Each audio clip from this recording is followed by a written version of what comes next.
இந்த படத்தில் வந்து பார்த்தீங்கன்னா ஒரு டைலாக் இருக்கு. இனிமே இங்க நான் தான் ரங்கராய சக்திவேல்னு.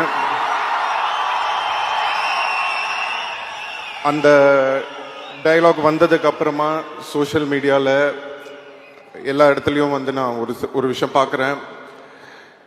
கமல் சாருக்கு அப்புறம் இவர் தான் அந்த இடத்த பிடிக்க போறாரு. ஸோ கமல் சார் வந்து இவருக்கு அந்த இடத்த வந்து இது பண்ணியிருக்காரு அப்படின்லாம் சொல்றீங்க. நான் வந்து ஒன்று சொல்லணும்னு ஆசைப்படுறேன். தேவர் மகன் ஒரு படம் இருக்கு.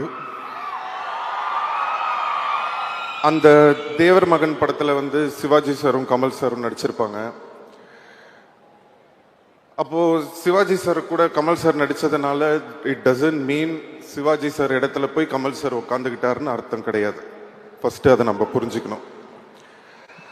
அதோட அர்த்தம் என்னன்னா, சிவாஜி கணேசன் சார் அவர் ஒரு மிகப்பெரிய லெஜண்ட். அவர் இடத்த யாராலையும் பிடிக்க முடியாது.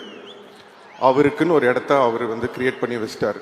ஆனா அதே மாதிரி கஷ்டப்பட்டு உழைச்சி நடிச்சு நெட்டையா குட்டையா அழகா அசிங்கமா விதமான கேரக்டர் நம்ம யோசிச்சு கூட பார்க்க முடியாத அளவுக்கு அவ்வளோ உழைப்பை போட்டு கஷ்டப்பட்டு தான் அவர் அந்த இடத்துக்கு வந்தாரே தவிர சும்மா அப்படி வந்து அவருக்கு அப்புறம் நான் அவர் உட்காரல. அதுதான் நம்ம உலக நாயகன் கமல் சார்.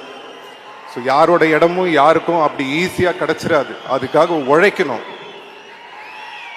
ஸோ இந்த படத்தில் வந்து கமல் சாருக்கு வந்து என்ன பண்ணியிருக்காரு அப்படின்னு நான் அந்த டைலாக்கை நான் எப்படி பார்க்குறேன் அப்படின்னு சொன்னால், கமல் சார் ஒரு இன்டர்வியூவில் சொல்லியிருந்தாரு, இனிமேல் வர ஜென்ரேஷனுங்க என் மேலே ஏறி போங்க, என் ஷோல்டரில் நீங்கள் நில்லுங்க, என் ஷோல்டர்லேருந்து நான் உங்களை தூக்கி விடுறேன்னு.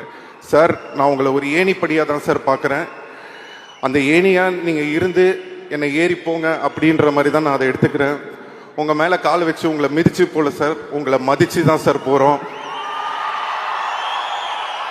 இப்படி ஒரு பெருந்தன்மை அடுத்த தலைமுறை வரணும் அப்படின்ற அந்த பெருந்தன்மை நிறைய பேருக்கு வராது.